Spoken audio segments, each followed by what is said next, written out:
leadership and handling crisis management. Why we are starting now is because the parish pastoral council is meeting. That is the administrative arm of this parish. Why are they meeting? For the progress of the parish, to be able to harness things. And when things are not properly harnessed, crisis becomes inevitable. And that is why the most efficient way to handle crisis is to properly render administration. Like it is said, prevention is better than cure. And so I want to teach us first of all by understanding the concept of administration. In our school of leadership, we look at general leadership mandates. We now look at kingdom leadership mandates. We look at the pastoral ministry. This is the PPC, pastoral council. We look at the pastoral ministry. We look at charismatic hierarchy and responsibility. Charismatic hierarchy and responsibility. We look at administration.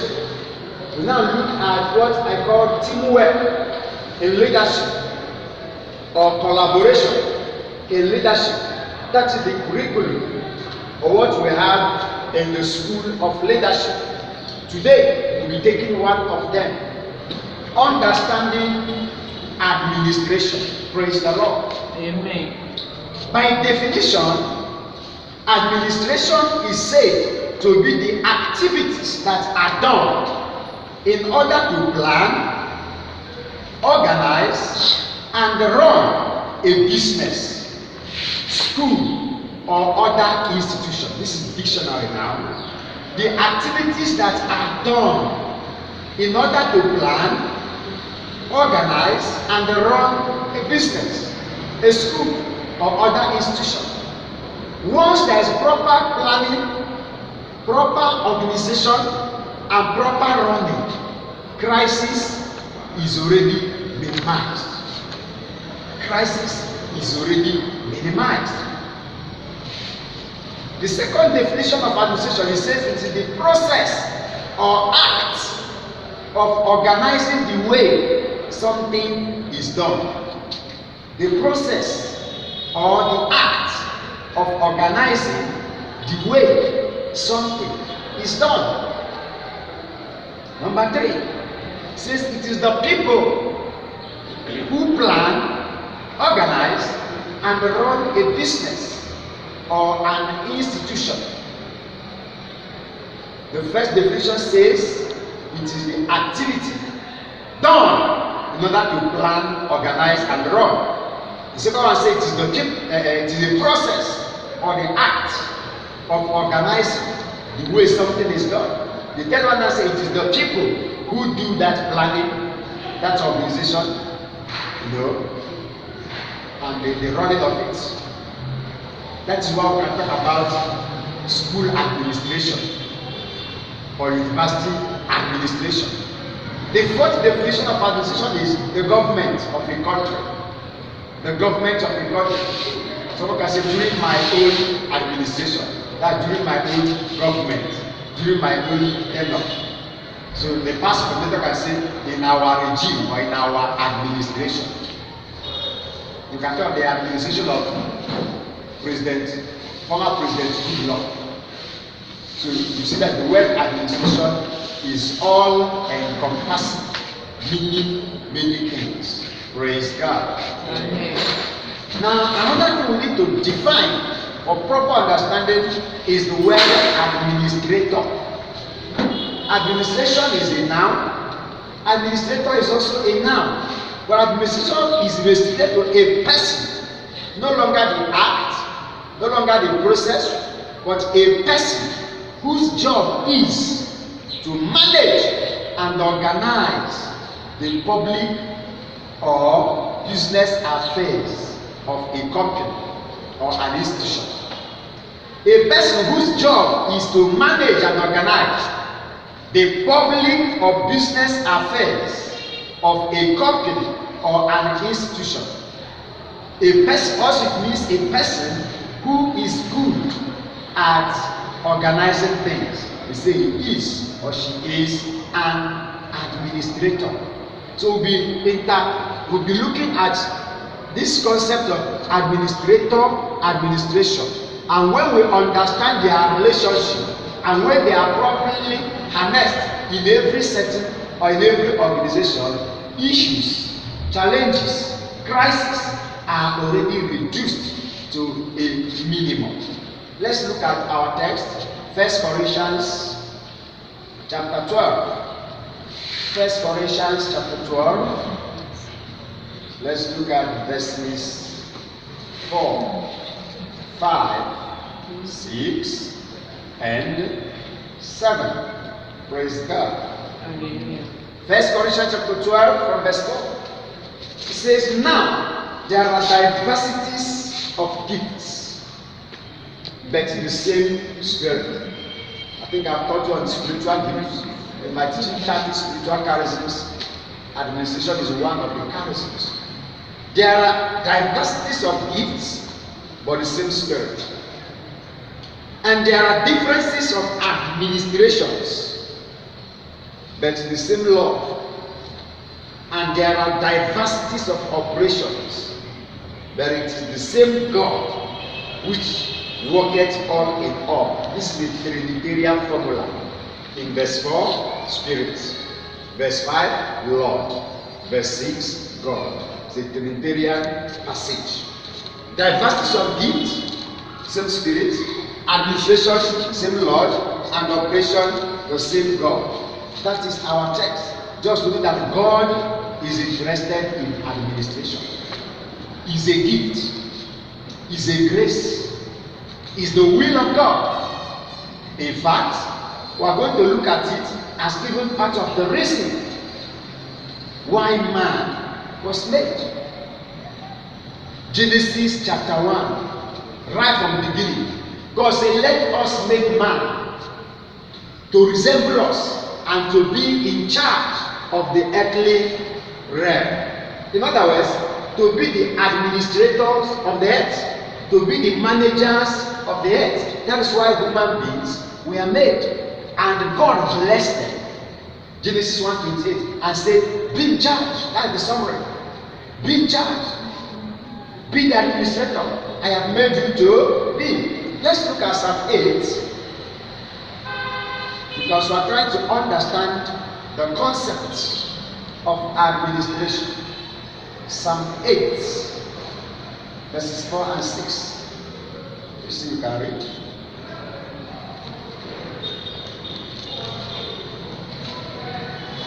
Praise God. Amen. Psalm 8, verses 4 through 6. What is man that you are mindful of him, and the Son of Man that you visit him? For you have made him a little lower than the angels, and has crowned him with glory and honor. You made him to have dominion over the works of your hands, and you have put all things under his feet. You have put all things under his feet. All things are put under the feet of man, so that man could render administration, so that man could manage, so that man could control, so that man could put everything in their proper perspective.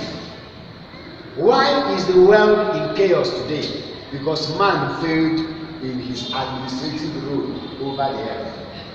Why is the world in pain today? Why is the world in crisis today?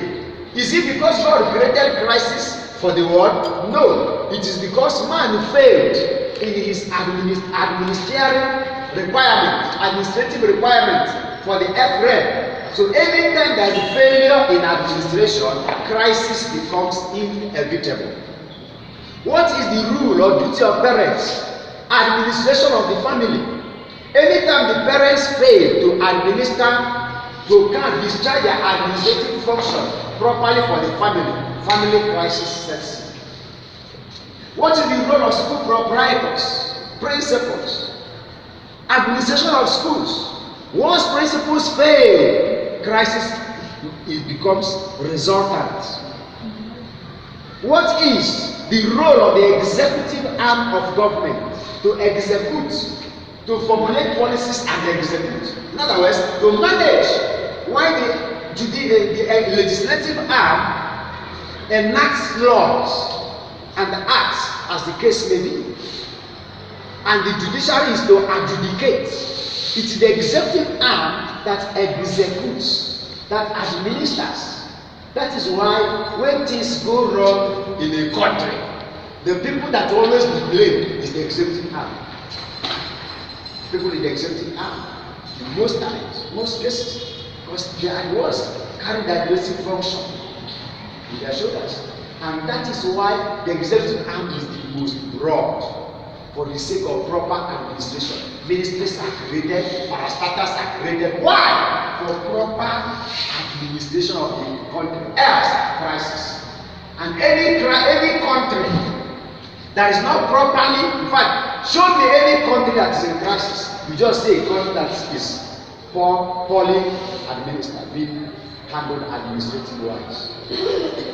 It is just as clear as that. It's just as obvious as that. Hello? Hi. Can we go further? Yes. There are people who don't know how to take care of their own lives. So they rush into health crisis and a lot of poor health administration or management. There are people today who should have been graduates, but they are not graduates because they mismanage opportunities. Take it to a business. A business will always suffer if the administrative acumen is not in force. You handle your business anyhow, it will collapse anyhow. So administration is not only a church word. It's an English word, it's not even a Christian word. So what I'm trying to let you know, that when we're looking at it from our perspective of leadership, it is all encompassing.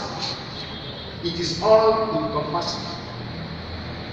That is why the service team is just like the parish pastoral council. Is a team, is a council for the sake of administration. It's not a ministry. It's the administrative arm of the group. And if that administrative arm fails, crisis sets in. Is sequential and therefore consequential. Miss the sequence, you attract the consequence. Crisis is the consequence of poor administration, or wrong administration, or maladministration, or whatever it is called. Praise the Lord. Hallelujah. God put everything under man. Today, do you know why is the lion not under man? Because man missed that opportunity. Why do you have a wild animal today? Is that the will of God? The original will of God? No. So they rebelled against man because man rebelled against God. So crisis comes to tell somebody you are missing it somewhere. Crisis comes to tell somebody you are missing it somewhere. There's a place you are not handling it well. So the more you understand and discharge administration, the lesser the incidents or indices of crisis. Praise the Lord. Hallelujah. Division of administration. The two arms of administration. What are the two arms? Somebody come out to us and make our teaching. Somebody come and meet me here. So that when we are teaching, okay, another person come out. Another person come out. When we are talking of administration, there are two things that make up administration. Like I've already said, you have the administrator and you have the administration. So the earlier people understand that even though generally the administrator and administration make up the administration, there is a slight difference. Why? The administrator is a person, while administration is a system. The administrator is a servant. Administration is service. Person, system, servant, service. The administrator, being a person, will be visionary, has ears, hears, listens, sees. Administrator, not being a person, does not see, does not hear, and does not listen. Administrator can change his mind. Administration does not have a mind to change. Administrator is flexible, or is supposed to be flexible. Administration is rigid. Administrator can change his mind. What he said in the morning may not be what he will say in the evening, because he's a person. But what administration says in the morning is what it says in the afternoon, is what it says in the night. Why? What is scripture? What is written is written. The administrator is an actor. The administration is an act. The soul that sinneth shall die. That is how it is. Morning, noon, and night. It does not change. It is written. Administrator is love. Guided by law. Administrator is law. Administrator is love. Administration is law. Praise God. This is a human being. This is a human doing. This is human being. This is human doing. Both are to collaborate, but until you understand the difference.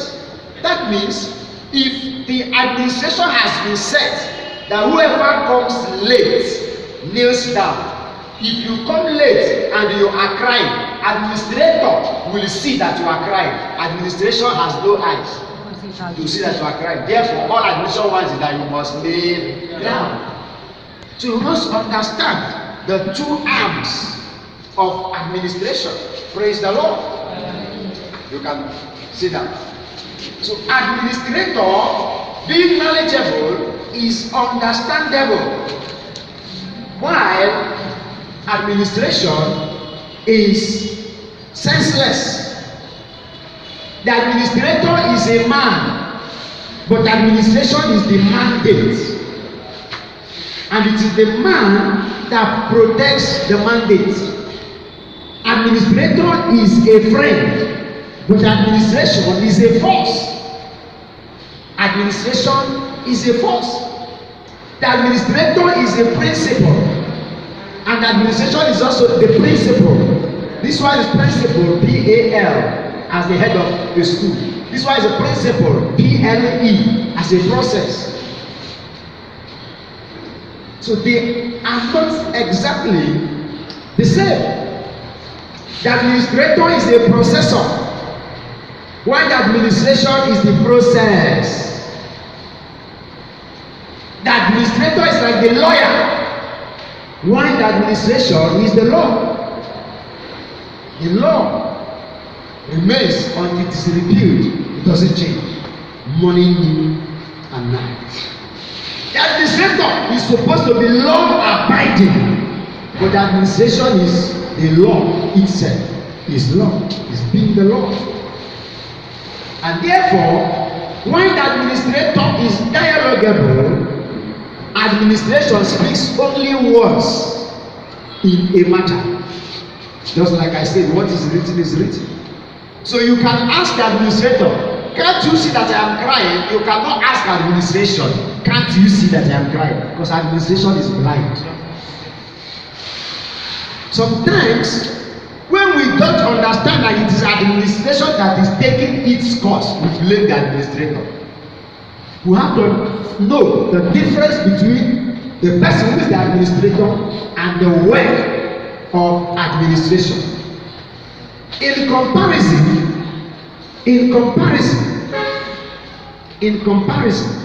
that the administrator is likened to a husband who is very strong, while the administration is the wife who is assumed to be weak and therefore must be protected. The administrator is equated with the husband who is strong, and the administration is equated with the wife. That's the relationship now. Who is weak and therefore must be protected. For instance, if you see a man moving on the road, slap the man, he can look at you and ignore you. But slap his wife, he will not ignore you. It is the duty of the man to protect the wife. It is the duty of administrators to protect the administration. So when the administrator is protecting the administration, he is not being wicked, he is doing his own. Praise God. So the earlier people know it, they will not be blaming the administrator for protecting the administration, but that is why he is the administrator of that administration. It is his duty and what is required of him or her to do. So what is required of him or her to do. So I've looked at the divisions, I've looked at also the qualities. That one is knowledgeable, the other is senseless, this one is law abiding, this one is the law itself, this one is loving and compassionate, this one and forgiving, this one cannot forgive, this one is flexible, this one is rigid, and so on and so on. Those are the different qualities of administrator and administration. Administrator is influential, but administration is powerful and dictatorial. Administrator is influential, but administration is powerful and dictatorial. You know the meaning of dictator? Dictator is not wickedness. So dictator, that somebody is a dictator simply means he gives dictates. What is dictates? Dictation. What is dictation? Something you have to take as it is given. You don't carry it. You don't say, well, this is what I take. Dictation, you take it as it is. That is why we're now equating dictators with wickedness, because they are the ones who don't want to bend the rule. They want you to take it as it is given. Dictatorship is a good quality in administration. Okay? Yes. But when it is done with law and when the administrator palliates, controls, regulates, because administration has a human face. Administration is not a human being, so it doesn't have a human face. So that's why there should be an administrator that controls or mitigates, I don't know how to put it now, but guides the administration. So the administration will not be overbearing all the time, because it is a dictator, it is dictatorial in nature. Praise God. Amen. Dictatorship is a good quality of leadership. That means if somebody says yes, it means yes. That is the meaning of dictator. It doesn't, even if it means to hurt himself, he will hurt himself instead of to change his word. That is the true meaning of dictator. It's not that leaders of the world have bastardized it and is now known with tyranny, being a tyrant, wickedness. But that's not the true meaning of dictatorship. What made King Darius to put Daniel into the lion's den? The king, all powerful, and he went home without eating, without sleeping, because why did I do what I did? You know why he did it? It was administration that cannot change, that made that administration was not a wicked person, but the administration does not change, did not see, did not reason. So it was the administrator protecting the administration that made the king to put Daniel against his own personal will, to put Daniel into the lion's den, and went back crying, weeping, regretting. So you have to understand the place of administration and administrator. There are situations at the hand of the administrator will be tied, because administration will take its course. And when people don't understand it, they accuse the administrator. But it is his duty to protect the administration. If you are a leader, your duty to protect the administration. You don't bend the rule because somebody is your friend. He's the friend of the administrator, but not the friend of the administration. Administration does not have friends. Am I talking to somebody? Yes, sir. Administration does not have friends. Does not look at it. He doesn't even see. It's blind. So how will he look at your face? You are smiling at me. I can only see because of that. Administration does not see you smiling. Doesn't even know that you have teeth. It's only the administrator that can see that you are smiling. Praise the Lord. You are frowning at somebody. It's only that you can only frown at the administrator. And the administrator does not care whether you are smiling or whether you are laughing or not, or whether you are frowning. What it says in the morning, it says it to A, it says it to B. Whether you are tall, it says does not care. Whether you are short, praise the Lord. Hallelujah. Herod cut off the head of John the Baptist against his own wish. He was protecting the administration. Why? He has said something he cannot reverse. Even though he didn't like it, but because it is said, that's the meaning of dictatorship.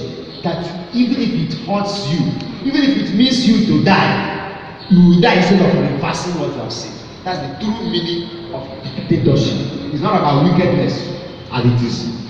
As we see now, like what somebody is a wicked person, they say he's a dictator. It's about integrity.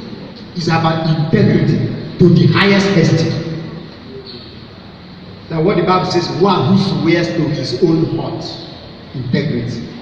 That's the true meaning of dictatorship. Because it's a dictate. That is why it is called the law. So the administrator is a lawyer. Administration is the law. What is the duty of lawyers? To say how to maneuver the law so that the law will not take its full effect. They cushion the effect of the law. But as for the law, yeah, anybody who kills somebody must be killed. That is called murder. But lawyers will begin to look at exceptions to the rule, or what they call reasons, provocations. But as for the law has said it to. So those reasons, like provocation and so on and so forth, can now mitigate the effect.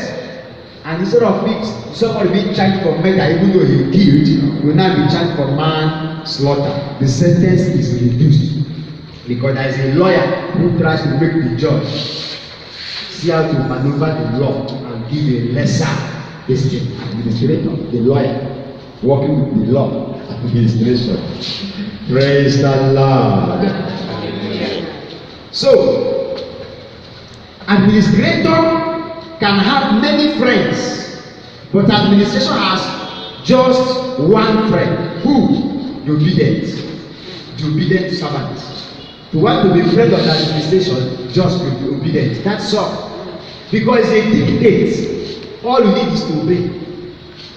You want to be a friend. And he has only one servant. What is servant of administration? Penalty. Penalty. Punishment. Once you disobey, bam, you send this servant after you. That's the penalty. The punishment. Administration has only one friend, the obedient one. One is compliant, not the deviant. And he has one servant. The ABC of administration is called penalty. Bam! You just hammer it on you because you disobeyed.